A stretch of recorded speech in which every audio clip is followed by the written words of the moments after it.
At 38 years old, I've given myself 18 months to learn how to ride motocross and to get into the best shape of my life in order to compete in Transworld's Ultimate Amateur Series. From my home park at Milestone MX, I'll begin my career as a total novice. I'm talking falling off the turnip truck goon. I couldn't tell you anything about motocross other than it gets really hard to breathe in a helmet. It's a MX guide for dummies. It's the rookie meets rad, but it's about motocross and not BMX. And it's nothing like Nitro Circus, because I have absolutely no idea what the hell I'm doing. This is simply about what it takes for one man having a midlife crisis to prepare for competitive racing. So the question is, will this jackass make the gate at Glen Helen? Or will I end up in a body cast? This is MX Yoga.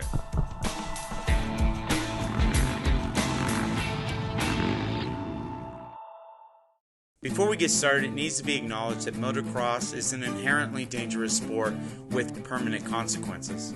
I'm neither paid nor professional, so please do not attempt anything that you see in this video unless you have professional instruction, are on a closed course, and are willing to taste some dirt from time to time.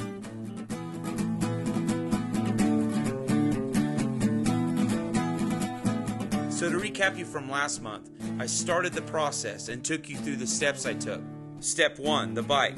Bone stock 06 Honda CRF 450R. Number 2, I had to load up on a bunch of safety gear. Number 3, pretty much if I couldn't start it, I wasn't going to be able to ride it. Number 4 was the breakdown of video feedback and our comparative baseline with Josh Grant. And number 5, the most critical part, I had to sack up and do it. And this brought me through the first 4 weeks where I got in 7 full riding days, essentially taking my body through a hell week as well as a healthy dose of reality just to keep things real and make sure I remain grounded in my progress.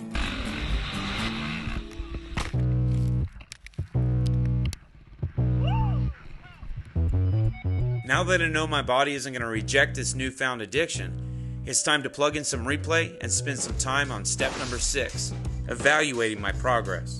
Someday we'll be able to hook up to a computer and it'll plug right into the part of our brain that controls muscle memory, and we'll be able to learn anything in a matter of a few seconds. Combat training. I'm going to learn jiu-jitsu.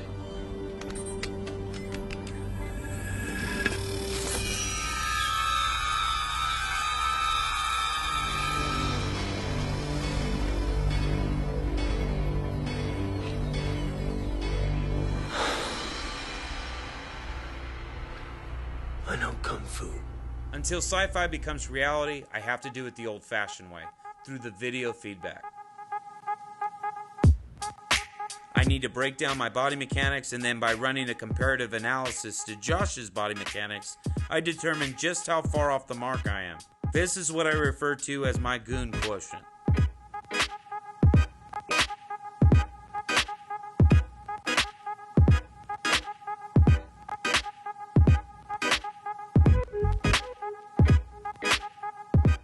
Right now it's a little high, but only being on course for a month, that is to be highly expected.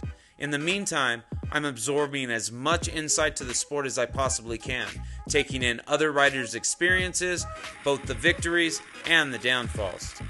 This particular clip really punctuates how fast a seriously dangerous chain reaction event can happen in this sport, and how brutally unfair and unforgiving motocross can be to racers.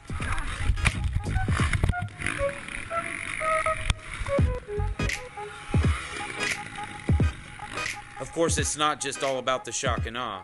I've also immersed myself into training and riding tip tutorials, learning basic motocross techniques in the safety of my living room.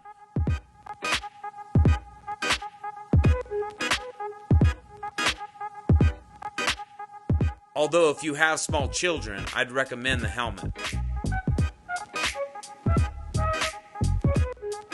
One of my favorites is MX TV. He covers pretty much every technique you need to know to be a competent rider, and he's got a cool accent. You sound like you're from London.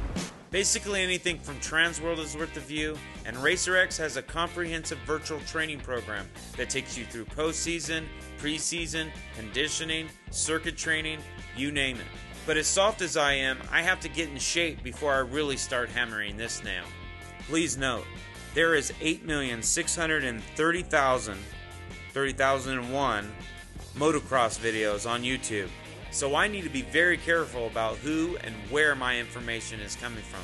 I definitely need to make sure that it's a credible and reliable source. There are a lot of clowns out there, and I don't want to become one of them. Step number 7. Rinse, repeat, and adjust steps 4, 5, and 6. Repetition, repetition, repetition. For the next 17 months, I'm highly motivated, dedicated, and committed to reducing my GQ rating to the low double digits, or maybe even single digits.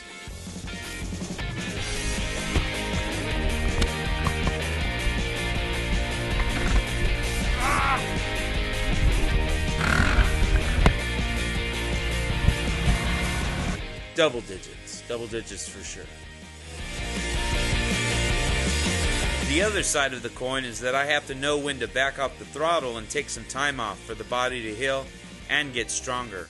Right now, I feel the most daunting part of my progress is trying to figure out how to quiet my head and focus on the lines with all the chaos happening around me. And that's hard to do in a consistent fashion when I feel like I ran 3 or 4 miles every time I turn a few laps.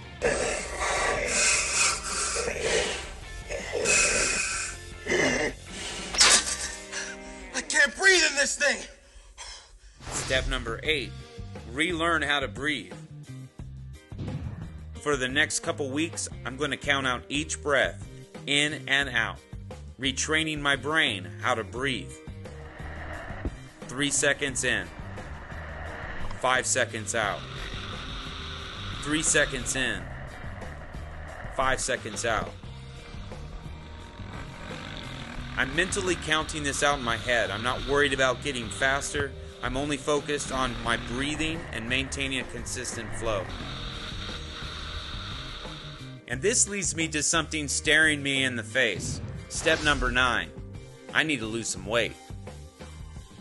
But I need to get into shape because I realistically can't even think about approaching some of those drills until my body's actually strong enough to handle it. Which means I have to trade this party ball in for a 12-pack.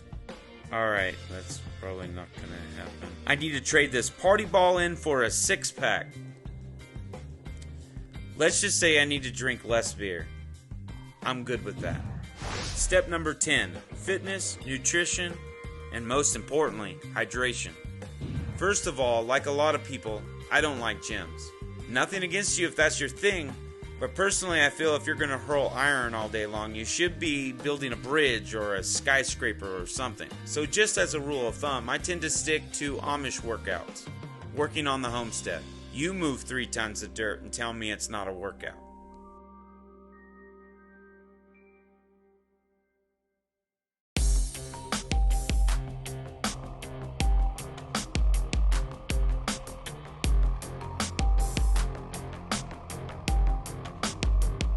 I spent almost a solid 8 years running as a pitcher for strength and endurance, so although I'm not a fan, I know it's going to help me.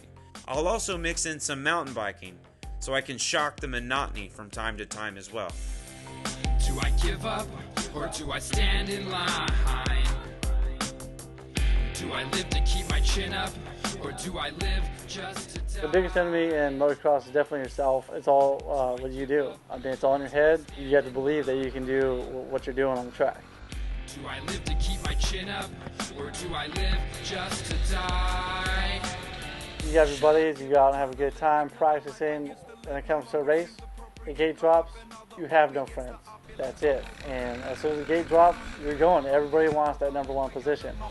Part of me that's in the know that the time is now to gather up your thoughts and pay attention to the dots. Do a lot to overview the time we have for me to use to shine is dulling by the momentary brightening of light. A line to form a warning sign. The science is the light. We need to kill the greed and feel the need that's in our souls to own the world and hurt the hated overboard. Overtake the overlord. Let's understand we're under stress and undermines our own duress.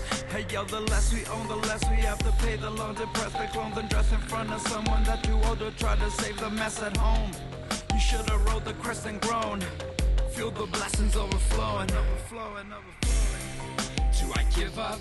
Or do Day I 14, and I broke through the first wall. I came off the course and I realized I was no longer mentally counting out my breath, and I was not gasping for air as I normally was. I had turned over 30 laps in 55 minutes, almost a solid hour of riding. I feel like now I can start to employ some of the visualization techniques I learned as a college pitcher 20 years ago.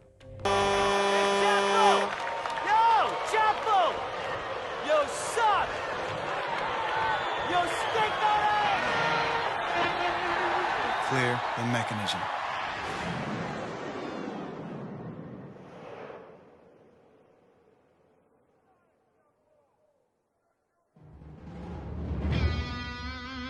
Hello, Mike.